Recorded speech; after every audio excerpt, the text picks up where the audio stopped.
Lapho lalela Ngeke ngoba silanda indaba eziningi namhlanje. Ikusasa lenu lisezandleni zenu.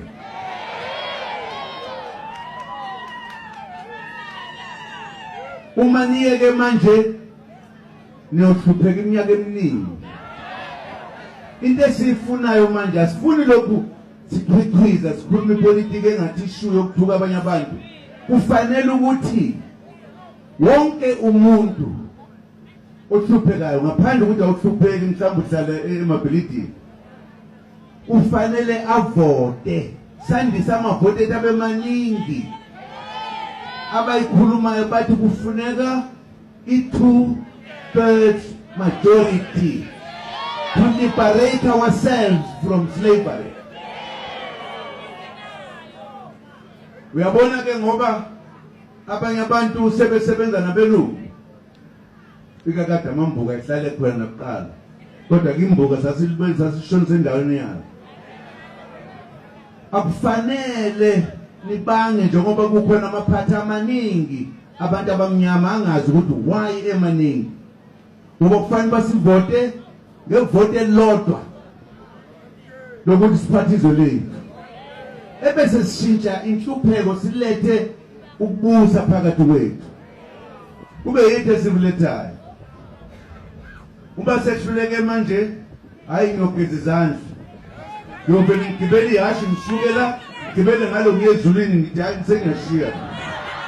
Yaphezulu. Ngeke ngife ngiyogibela ihashi engizayo. Yonbika le kosikhukhuni. Yonbika nemakhosini ongika nosha ukuthi bahlulekile abantu benu ukuhlula izitha. Yonbika impela ngeke ngitshenda ngolimi ngisaliyenza izokuthiwa yahamba ngekalishi ezulwini. Kodwa mina ngondizela nje ngoba ngifike le ngithi ngehlulekile. Sezwana yintsha abadala abancane abanjani sihlangana mhlatho wazanayo sizikhulule encindezelweni.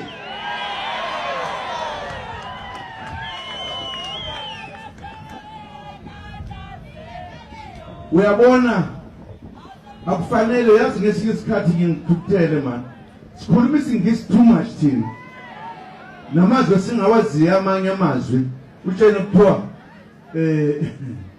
majority rule. Kodwa ni majority we are not ruling. Rule kanjani? Ngoba angithi nina ngivota kanye ngonyaka. Amina eminyakeni emihlanu.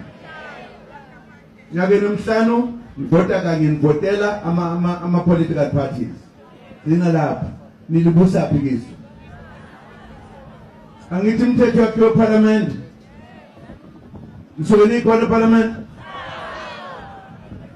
Kodwa yakhiwe umthetho yakhiwa parliament. Iningi lelese parliament. Uyabona isingisi kuthi wrong. Nenikhuluma isingisi majority rule. Akho majority rule la. Ikhama la. Eparliament ngizosana abantu abangaka abashaya umthetho. Nali iningi lazi lutho. Siyabona siyavumelana. So iqeda nini lento? So iqeda ngani?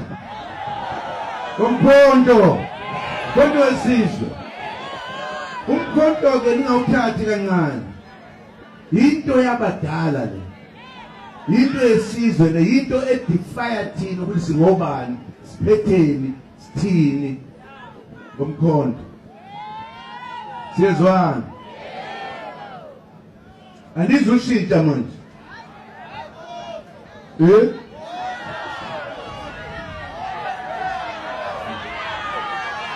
Ngibonga.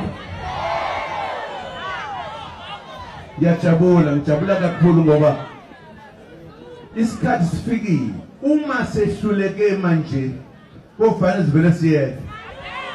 Sipheke kunomphela ke. Ngoba kothi ukuthi ukuthanda thina. Akekho umuntu uyabona noma singaphikisana ngezinye izinto. Ngifisa ngikhuluma ivina laba bamanye amaphathi ukuthi lesikhathi nginqamla juqu kufanele wonke umuntu omnyama avotele ukuthi izwe liphathwe yithi abanikazi balo, hayi abantu abayizingcele balo athi emnyama abe emhlophe. Lo sifuna ukuyiphathela amadoda, yazi nje ukuthi ukuthi angithukuthele kakhulu ke manje.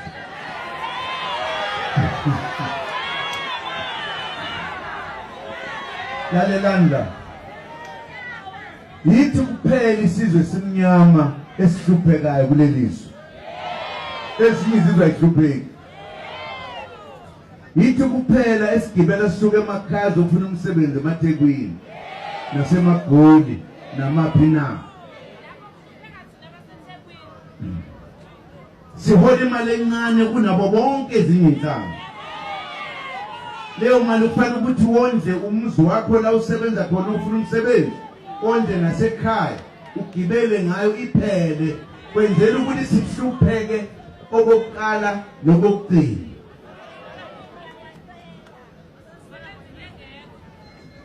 Ngoba siyahlupheka, silambile, sinalutho, ingane azikwazi ukuya esikoleni ngoba saphucwa ukubusa kwethu, sazobuswa abanye abantu.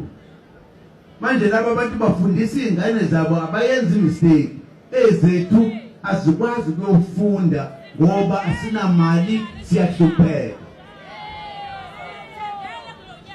Uyabona ke ngemva nje kwenyanga ezintathu ezisele sizoyishintsha izinto eSouth Africa.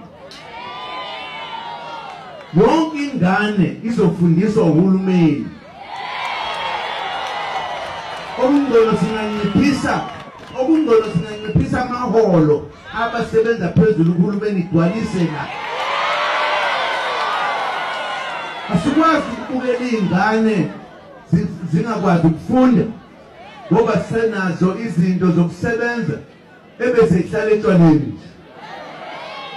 Ingane yakhe izale ikhulwe isidakwe lizofa. Kufanele sakhe izwe lakhiwa ngabantu, alakhiwa ngokukhuluma nje, lakhiwa ngabantu. ISouth Africa inomnotho owanele ukusiza wonke umuntu waseSouth Africa. So shintsha imithetho, igolide alizuphuma ukuthatha abantu belimbe labona